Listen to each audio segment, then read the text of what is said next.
আকাশ, এই বাতাস খুব শিগগিরই যদি আপনাকে আমি আমার ওই ছেঁড়া কাঁথাতে বাঁধতে না পারি, আপনার এই সিঁথিতে যদি আমি সিঁদুর পরাতে না পারি, তাহলে আমি জানবো যে আমি এই কুসুমপুরের মাটিতে জন্ম নিই।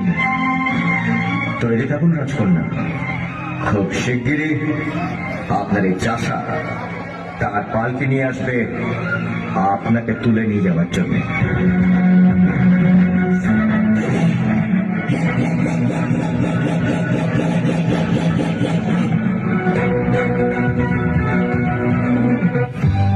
সজনী গো সেই তো এলাম তোমায় পেতে।